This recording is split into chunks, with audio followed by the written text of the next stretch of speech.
Midlands, the centre of Britain's engineering industry. The place where, from the days of the medieval smithies, engineering history has been made, and where it is still being made year by year.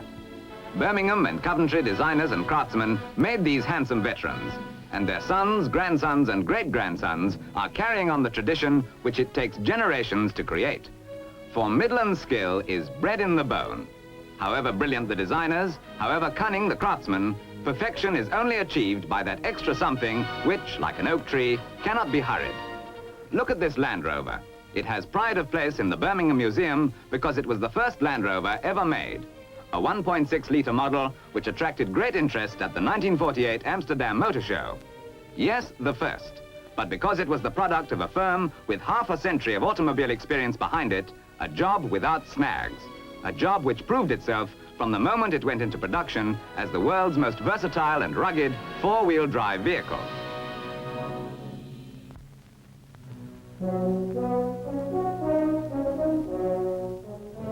The Rover Company at first only planned a limited production of the Land Rover, 50 a week for 5 years.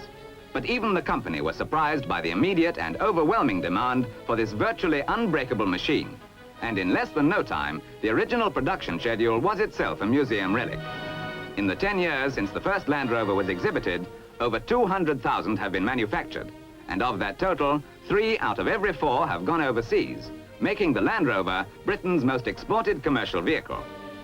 The Land Rover has been news from the beginning. In its second year, it was ordered by the British Army. Since 1955, it has been the Army's standard quarter-ton forward area vehicle and is now part of the equipment of the armed forces of a couple of dozen countries, from Ireland to Ecuador. And as for farms, there is literally no kind of farm in the world, from snow to sand, from pampas to paddy field, where the Land Rover has not proved itself absolutely irreplaceable.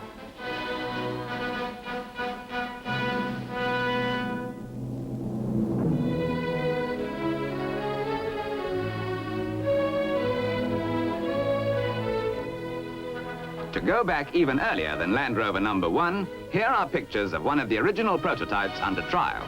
It had a wooden body and a central steering column. And the Rover Company's Solihull factory put it through its paces on every possible job, amending and adapting, correcting and improving, until they were satisfied it was ready for the public. And as their customers know from long experience, the Rover engineers take a great deal of satisfying. That's why Rover customers remain Rover customers.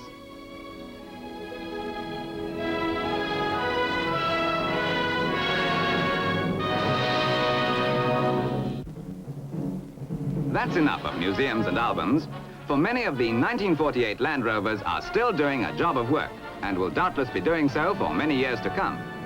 Barbara Toy, an Australian authoress living in London, owns Pollyanna, one of the very early Land Rovers. Pollyanna has taken Barbara 140,000 miles through Africa and the Middle East, and recently right round the world to places where not many white women would think of going alone. So, to its 1,001 other uses, the Land Rover can add the qualification of chaperone. Now, Barbara plans a Land Rover trip to Moscow, where, incidentally, one Land Rover has already been.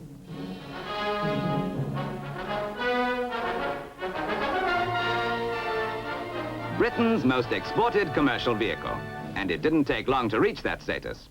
In its first 2 years, the Land Rover earned £5 million in foreign currency. That could only have been achieved by a vehicle which was, from the start, suited to every possible job in all possible conditions. Every type of Land Rover is in demand: short chassis, long chassis, station wagon, left-hand drive, right-hand drive, petrol, diesel, according to the job to be done. And the Land Rover is its own ambassador. Sell a Land Rover to a man at the back of beyond, and within weeks, his neighbors will be wanting Land Rovers too.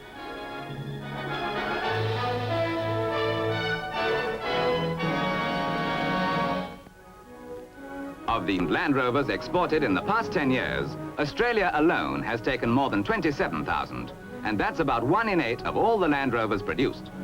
One single project uses Land Rovers by the 100, the vast Snowy Mountain hydroelectric scheme in New South Wales.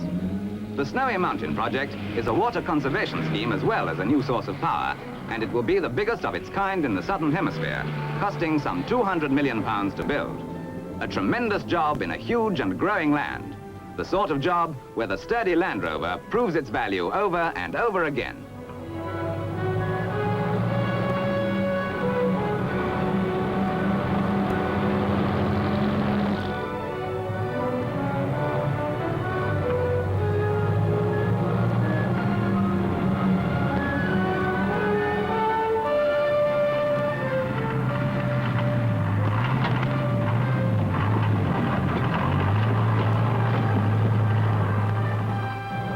Oddly enough, not many Australians, native-born Australians that is, work at Snowy Mountain. It's too high up for their choice.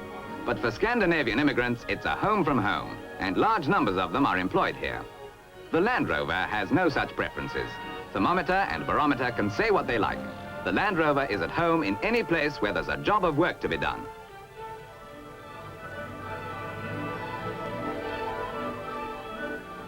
It's hardly surprising, really, that Australia in particular has taken to the Land Rover.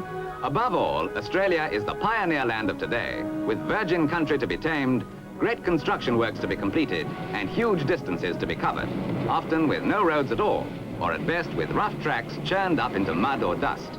The outback is no place for finicky vehicles, for trucks which break down under rough treatment or which demand complicated maintenance. But the Land Rover is the pioneer vehicle par excellence, the vehicle which can go where once only horses could go, and very much farther and faster.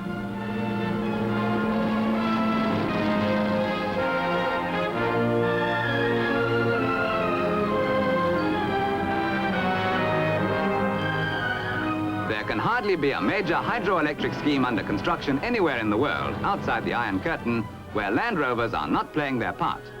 Besides the Snowy Mountain scheme, many are in use on Africa's biggest, the Kariba Dam project in Rhodesia. And nearer home, they're doing the same job in Scotland.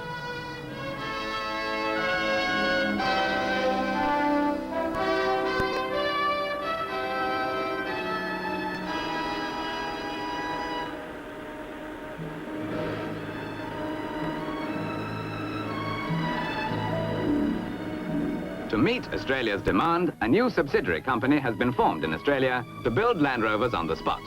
Similar companies have been established in South Africa and Brazil, and Land Rovers are soon to be manufactured under license in Spain.